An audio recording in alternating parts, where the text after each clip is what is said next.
जय जगन्नाथ जय माँ कनक दुर्गा समस्त को जुहार।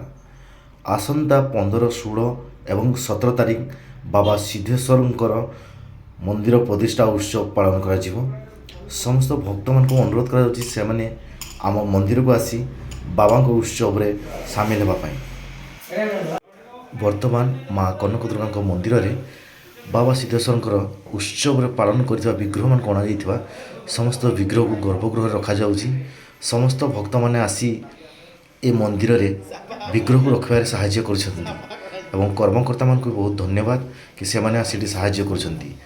समस्त को अनुरोध कर जाउछि बाबांकर आसीथवा समस्त विग्रह को गर्भगृह रे रखा जाउछि एवं रखा जिवा परे बाबांको उपरे धान दिया जिवो।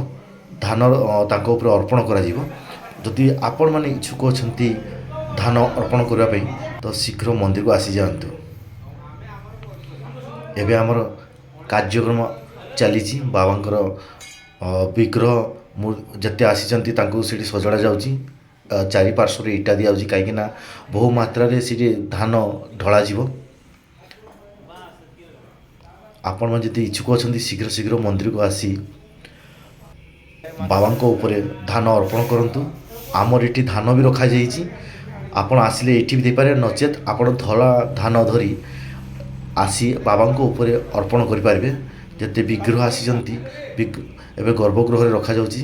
आम मंदिर पुजारी तांको उपरे धड़ा चादर बा धोती रखिजंती कहीं ना तांको उपरे एबे धान अर्पण कर दियो।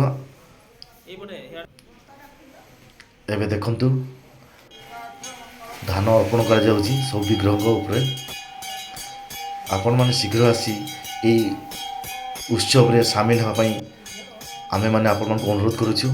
आसिला बेलू जदि आपण घर धड़ा धान नहीं आसबे सब बहुत बढ़िया हम नचेत आमर मंदिर भी धान रखाई। आपण आसी सब विग्रह को उपरे धान अर्पण करेंगे एवं बाबा को आशीर्वाद लाभ पाइबे। वीडियो जदि भल लगी लाइक कमेंट शेयर करंतु।